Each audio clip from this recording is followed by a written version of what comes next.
अगर आपने अभी तक मेरी वीडियो लाइक नहीं की तो वीडियो लाइक करें और मेरे चैनल को सब्सक्राइब करें and press the bell icon for new update.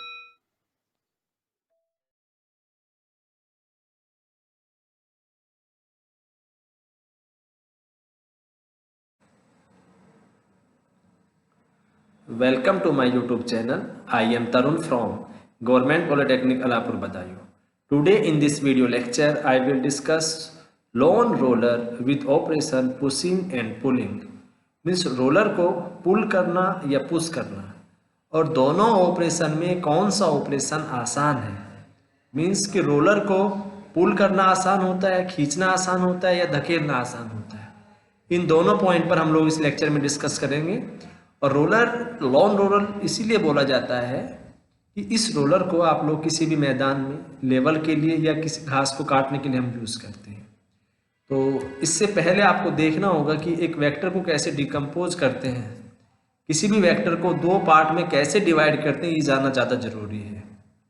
अगर एक वेक्टर आर है, इसको दो पार्ट ए और बी में आपको स्प्लिट करना है, तोड़ना है, तो जो एंगल के साथ होता है उसको हम लोग कोस थीटा बोलते हैं, और एंगल से जो अपोजिट साइड होता है उसको हम लोग साइन थीटा बोलते हैं।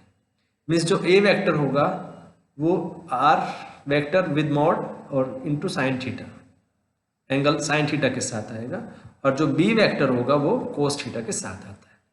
क्योंकि ये कंसेप्ट आपको किसी भी फोर्स को दो पार्ट में डिवाइड करने के लिए यूज करना होगा, इसलिए इसको जानना ज़्यादा जरूरी है कि वेक्टर को दो पार्ट में कैसे डिवाइड करते हैं। चलिए अब देखते हैं रोलर। लॉन रोलर लेवल करने के काम भी आता है। क्रिकेट का जो मैदान होता है, जो फील्ड है, उसको एक लेवल में लाने के लिए भी रोलर चलाया जाता है। दूसरा, किसी लॉन के अंदर अगर घास है उसको एक लेवल से कटिंग करनी है, तब वहां पर भी रोलर यूज करते हैं, इसलिए इसका नाम लॉन रोलर रखा हुआ है। अब पुशिंग और पुलिंग दो टाइप हो सकते हैं। आप ये देखिए, एक फार्मर है, ये इसको पुश करता है, धकेलता है, तो धकेलने वाली ऐसे चलना स्टार्ट होगा, इस डायरेक्शन में चलेगा। अगर पुल करता, खींचता, तो वापस इस दिशा में खींच देता। तो हम दोनों ऑपरेशन देखते हैं कि पुश करना में कितना बल लगेगा और वो बल कैसे इफेक्टिव होता है, और फिर पुल करना, और लास्ट में कंक्लूजन देखेंगे कि पुश करना, धकेलना या खींचना, दोनों ऑपरेशन से कौन सा ऑपरेशन आसान है। तो आप इस डायग्राम को देखिए, ये रोलर है, यहाँ पर कोई भी किसान, कोई भी पर्सन ऐसे फोर्स लगाएगा, ये लाइन ऑफ फोर्स है। इस एंगल से आपने इसको थीटा एंगल से उठाया हुआ है, तो इस टाइप का जो फोर्स होगा वो एफ कोस थीटा होगा, और इसके अपोजिट साइड में एफ साइन थीटा होगा। मीन्स जो बल आपने लगाया, ये जो एफ बल था, ये दो कंपोनेंट में आपने इसको डिवाइड कर दिया, एफ कोस थीटा और नीचे की तरफ एफ साइन थीटा। तो एफ साइन थीटा नीचे की तरफ रहेगा, जो रोलर का जो वेट था वो भी नीचे की तरफ काम करता है, डब्लू। मीन्स इधर इफेक्टिव जो वेट होगा वो W plus F sine theta होगा। मीन्स इस रोलर पर जो इफेक्टिव वेट है वो दोनों वेट ऐड हो जाएंगे, जो कि नीचे की तरफ काम करेंगे। तो जितना फोर्स यहां से लगेगा उसका एक हिस्सा तो नीचे की तरफ जाएगा जमीन में, और उसका एक हिस्सा इसके चलने में सहायक होगा आगे की तरफ, एफ कोस थीटा। तो इस पॉइंट को आपको समझना होगा। अगर बाय चांस ये फोर्स आप परपेंडिकुलर लगाएं, इस टाइप से लगाएं कि आप रोलर को ऐसे इधर कर दें कि मीन्स कोस 90 क्या हो जाए, नीचे की तरफ आ जाए, तो जितना भी फोर्स आप लगाएंगे वो पूरा फोर्स कहाँ जाएगा, नीचे की तरफ चला जाएगा, जमीन के अंदर चला जाएगा।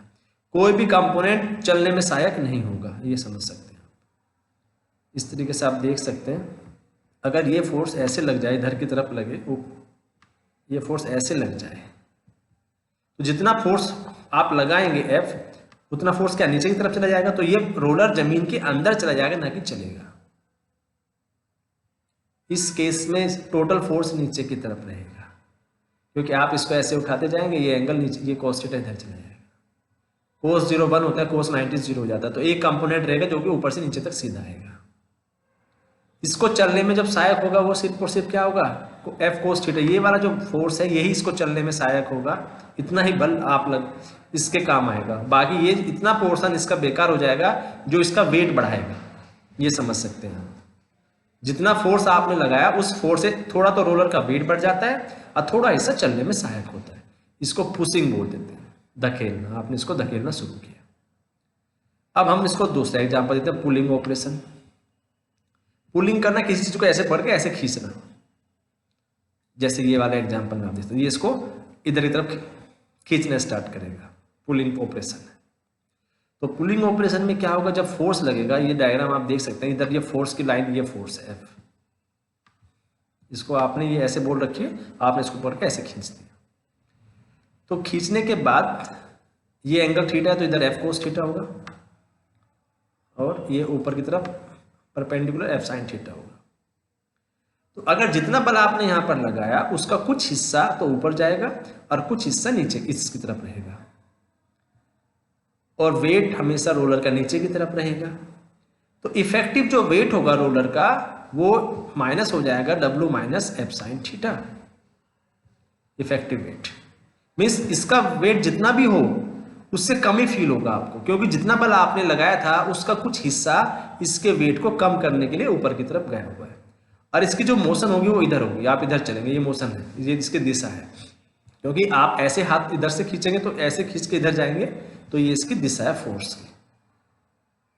तो जितना बल आपने लगाया उसका ये हिस्सा चलने के काम आएगा और ये हिस्सा इसके इफेक्टिव वेट को कम करेगा। तो इफेक्टिव वेट रोलर का यहाँ पे कम हो जाता है।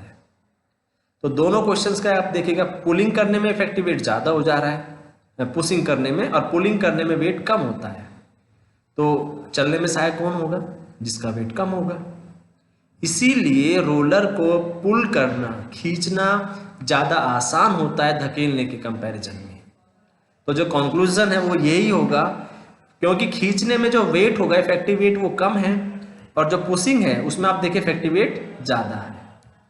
तो यही कंक्लूजन था इसका, कि किसी भी रोलर को, लॉन रोलर को जो पुल करना है, खींचना है, वो ज्यादा ईजियर है, आसान है। तो ये एक छोटा सा टॉपिक था फिजिक्स के लिए। फिजिक्स फर्स्ट में अक्सर एग्जाम में 2 नंबर का क्वेश्चन आता है, मोस्टली पूछा जाता है शॉर्ट नोट के लिए। तो आपको दोनों डायग्राम बनाने होंगे और डायग्राम के साथ में उसका इफेक्टिव वेट निकालना होगा, तभी ये क्वेश्चन कंप्लीट माना जाता है।